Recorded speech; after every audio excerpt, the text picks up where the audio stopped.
So yun, scammer si Chamame. Diba? Scammer si Chamame. Yun yung magandang araw po sa inyo mga amigo. Kamusta po ang bawat isa? Kamusta po kayo mga kababayan ko? So, andito po tayo kila Chamame. Meron po tayong pag-uusapan mga amigo. Ayan po si Chamame. Naglilinis-linis po mga kababayan. Sa maghapon talagang napaka-busy po ni Tia Celsa mga amigo. Pero ako na magandang panahon ngayon, hindi po mainit. So, meron po akong gustong linawin po sa inyo mga kababayan about po sa isang komento na talagang hindi ko ito matatanggap. Hindi ko ito matatanggap na sabihan ito ng ganito na lang. So, matagal nyo na pong kakilala si Chamame. 2 years ago, nung nakilala ko si Misma, and then after nung makilala ko si Misma, ay nagkaroon na ng siya ang naging way para magpagkakaibigan namin si Chamame. So, may isang comment dito talaga na hindi katanggap-tanggap at hindi ko mapalampas kasi ako ang nasasaktan para kay Chamame. Dahil si Chamame ay aking tunay na kaibigan. So, about po sa passport na sabi ko ay na-scam dahil yung nasaan yung 150,000 sepas na binigay ko at ang sabing ganun ay bakit walang resibo, diba? Ang daming comment doon. No? Chamame, no? Buenas tardes. Ay, buenas tardes. Masaya pa siya. Oo. Pero grabe yung hindi ko yung sinabi. Ang sabi po ganito Chamame, hay mucha gente preguntar, cuando yo pagado 150,000 donde factura? Todo Pilipino preguntar esto.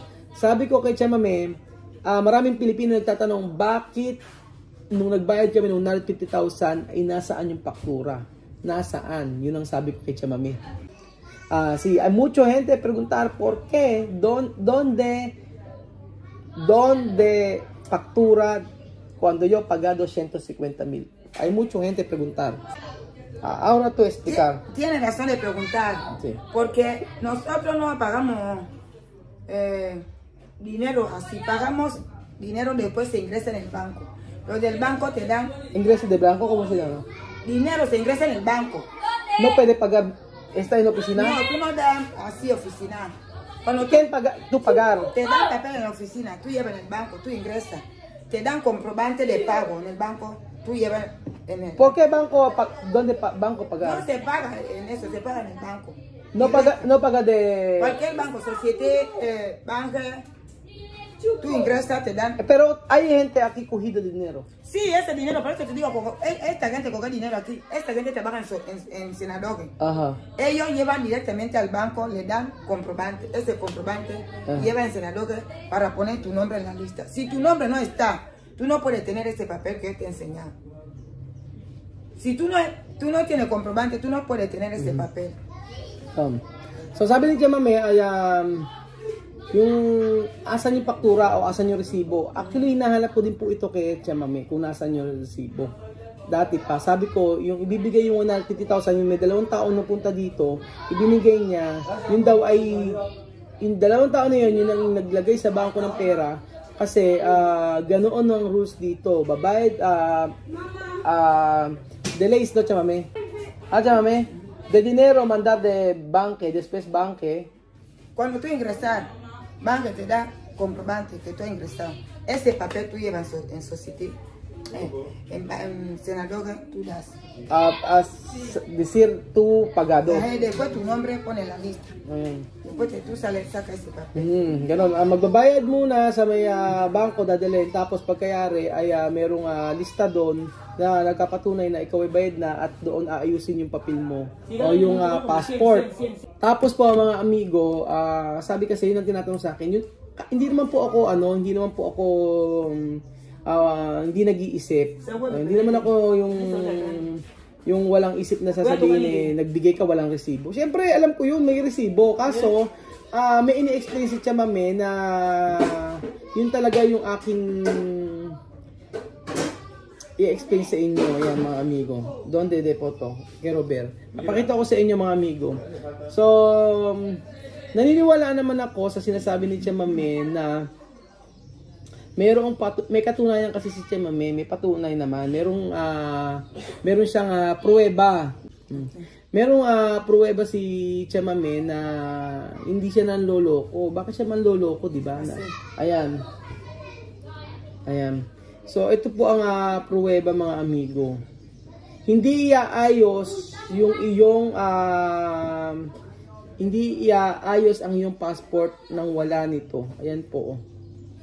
Ayan, ayan, may ganyan. Meron pang barcode. Solicitud de pasaporte. Ibig sabihin po ay application para sa passport. So, naka-apply na po yung passport ng mga bata. Yun po, mga amigo. No? Sí, porque hay gente decir tu mente. Así. Tu cogido de dinero. Así. Ayan, marami kasi nagsasabi na si Chamame ay nagsisinungaling, ganon, may something. Gaya po nito, mga amigo, meron po akong babasahin sa inyo. So, eto, sabi po, ay ang kanyang pangalan ng channel niya ay user lang siya. Kumbaga, siguro baka dami account lang to. Tingnan nyo nakakaano kasi na sabihan si Chamame nito. Sabi po, I think Chamame is not telling you the truth. If Jerry doesn't know where the money is, then where did the money go? Ayun na nga, yun explain ko kanina. And why Chamame didn't get Jerry about, didn't tell Jerry about the money that you gave. Exactly.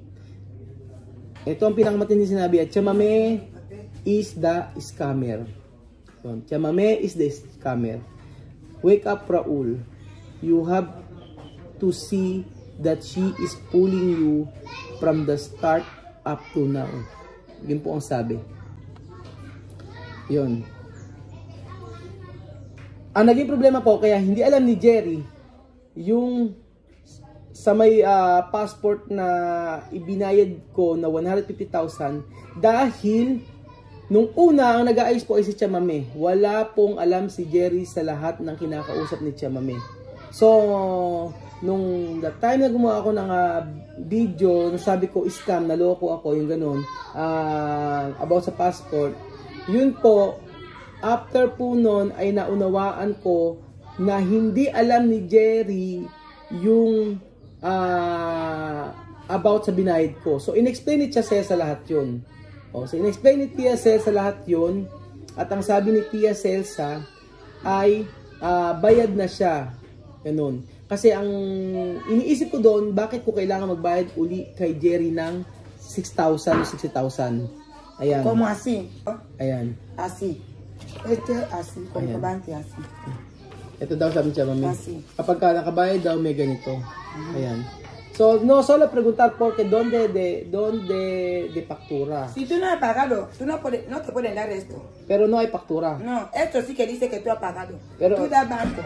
Pero, te dan papel de banco, tú llevas senador. Sí, pero ¿por qué no factura? Después senador te da esto. Solo preguntar por qué no factura. Sí, tienes razón. Para saber. Pero no hay factura. No. Oh, yun, mga amigo. Wala talagang resibo. So, ako'y nagtataka din bakit walang resibo. Yun po talaga ang totoo. At hindi ako naniniwala na si Chamame ay scammer. O, di ba? Hindi ako naniniwala na scammer si Chamame. Sa halagang 150,000 15,000 pesos mangi-scam si Chamame. Napaka siguro sa hindi po siguro nakakaalam ng about sa pamilya ni Chamame, masasabi yun. O ngayon lang nakapanood.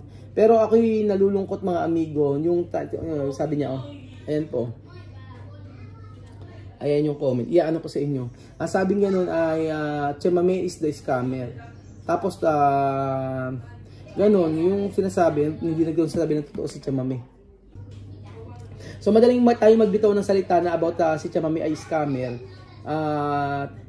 Madali tayong magsabi na ganoon siya, pero hindi natin alam yung sitwasyon. So yun, scammer si Chamame. Diba? Scammer si Chamame. Yun yung sinasabi sa comment. Talagang hindi ko matatanggap yun.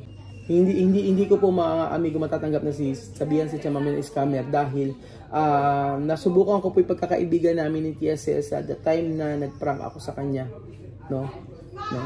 The time na nagprank ako sa kanya na sinabi ko, Chamame, kailangan ko ng pera at sa opisina o parang ganun, o parang basta kailangan ko ng pera at pwede ko bang hiramin yung titulo mo para i-entrega, sabi ko sa kanya ganun, titulo ng lupa. So doon pa lang, after noon, hindi talaga masusubukan si Chamame. Kilala ko si Chamame at ni piso hindi man loloko yan, ni kahit magkano. Sa tagal ko na dito, kilala ko po mga amigo yung mga tao nang loko sa akin dito. At ang pamilya ni Chamame, yan, isa yan sa talagang mapagkakatiwalaan ko, lalo na siya. Maaaring yung mga anak niya may mga problema, pero lagi sasabihin na mga pera yan si Batcha, mga pera yan si mga pera yan sa ganyan, puro ganun. Pero iba po si Chamame. Iba po si Chamame kasi hindi nasisirain yung pagkakaibigan namin dahil halagang 150,000 o 15,000 pesos.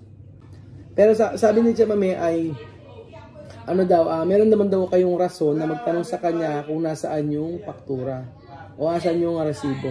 Meron daw kayong rason o meron kayong dahilan kasi syempre iba po ang Pilipinas, iba po sa Equatorial Guinea. Pero sa lahat po mga amigo ay naunawaan ko na po ang lahat at wala naman ang pong problema. So siguro na sa nagsabi na si Chamame ay scammer, ang akin po doon mga amigo ay wag tayong manghusga ng ating kapwa at magsabi na ganun kadali kasi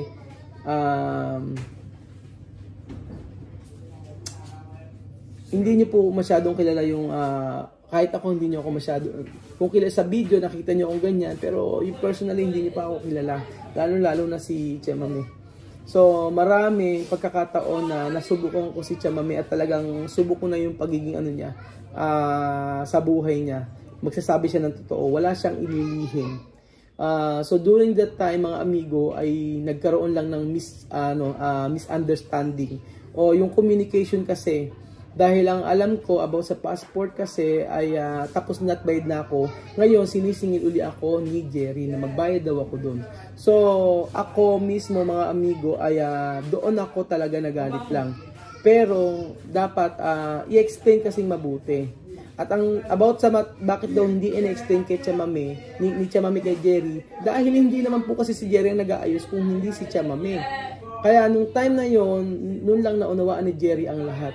At nung gabi, tumawag pa si Jerry kay Chamame at sabi ganun, okay na raw ba kami ni Chamame? Kasi kami ni Chamame, ganun talaga. May time na magtatalo kami, may time na mag-aaway kami. Pero at the end of the day, inaayos po namin dahil ayaw po namin ng problema. Ganun po yun.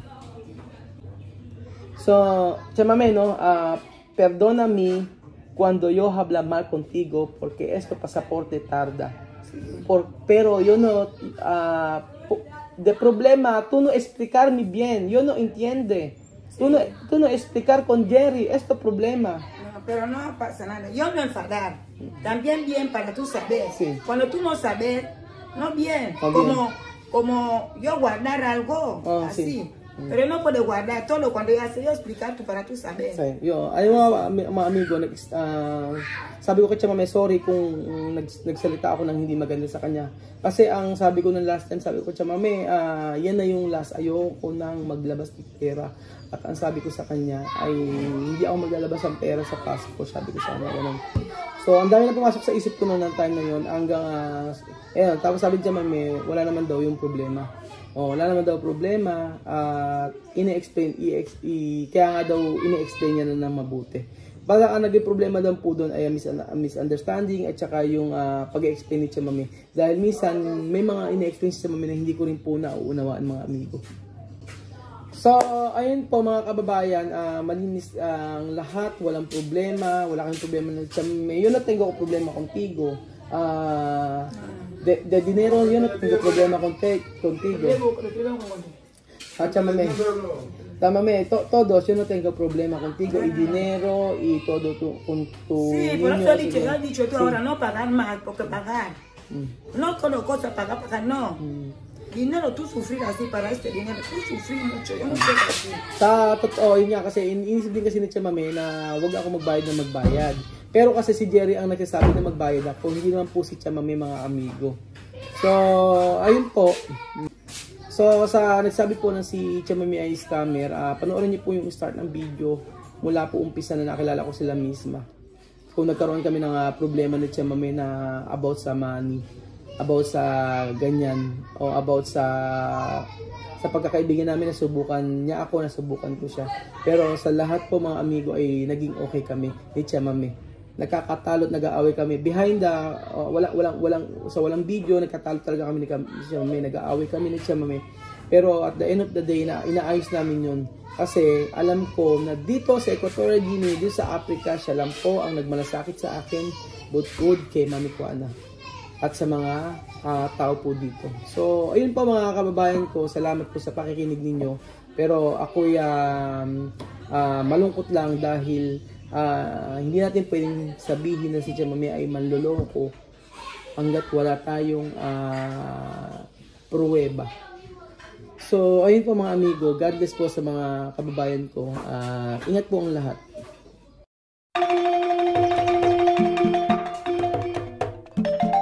Na-appreciate ko yung paano sila nagdadasal.